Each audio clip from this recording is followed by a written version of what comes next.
जय श्री राम। आज हम करेंगे रामचरितमानस अयोध्या कांड, पृष्ठ संख्या 381-382। अजसु हो जग सुच सुनसाओ, नरक परौ बरु सुरपुर जाओ। सब दुख दुसह सहावहु मोहि, लोचन ओट राम जनि होई। जगत में चाहे अपयश हो या सुयश नष्ट हो जाए, चाहे मैं नरक में गिरूं अथवा स्वर्ग चला जाए, और भी सब प्रकार के दुसह दुख आप मुझसे सहन करा लें, पर श्री रामचंद्र मेरी आंखों की ओट न हो। अस मन गुनई राव नहीं बोला, पीपर पात सरिस मनु डोला। रघुपति पितहि प्रेम बस जानी, पुनि कछु कही मातु मन मानी। राजा मन ही मन इस प्रकार विचार कर रहे हैं, बोलते नहीं। उनका मन पीपल के पत्ते की तरह डोल रहा है। श्री रघुनाथ जी ने पिता को प्रेम के वश जानकर और यह अनुमान करके कि माता फिर कुछ कहेगी, देश काल अवसर अनुसारी, बोले बचन विनीत बिचारी। तात कहऊ कछु करऊ डिठाई, अनुचित क्षमब जानि लरिकाई। देश काल और अवसर के अनुकूल विचार कर विनीत वचन कहे, हे तात, मैं कुछ कहता हूँ, यह ढिठाई करता हूँ। इस अनौचित्य को मेरी बाल्यावस्था समझकर क्षमा कीजिएगा। अति लघु बात लागी दुख पावा, काहू न मोहि कही प्रथम जनावा। देखी गोसाई ही पूछी माता, सुनि प्रसंग भय शीतल गाता। इस अत्यंत तुच्छ बात के लिए आपने इतना दुख पाया, मुझे किसी ने पहले कहकर यह बात नहीं जनाई। स्वामी, आपको इस दशा में देखकर मैंने माता से पूछा। उनसे सारा प्रसंग सुनकर मेरे सब अंग शीतल हो गए। मुझे बड़ी प्रसन्नता हुई। मंगल समय स्नेह बस, सोच परी हरि तात। आयसु देय हर्षिहि, कहे पुलक के प्रभु गात। हे पिताजी, इस मंगल के समय स्नेहवश होकर सोच करना छोड़ दीजिए और हृदय में प्रसन्न होकर मुझे आज्ञा दीजिए। यह कहते हुए प्रभु श्री रामचंद्र जी सर्वांग पुलकित हो गए। धन्य जन्म जगती तलतासु, पितहि प्रमोद चरित सुनि जासु। चारि पदारथ कर तलता के, प्रिय पितु मातु प्राण समझा के।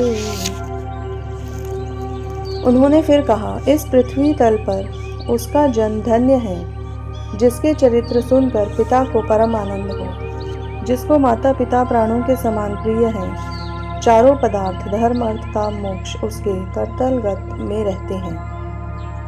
आयसु पाली जन्म फल पाई, एहं बेगिहि हो रजाई। बिदा मातु सन आवंग मांगी, चली हम बनहि बहुरी पग लागी।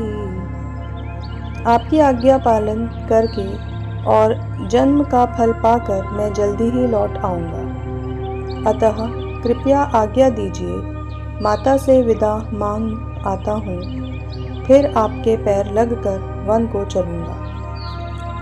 अस कही राम गवनु तब कीन्हा, भूप शोक बस उतरु न दीन्हा।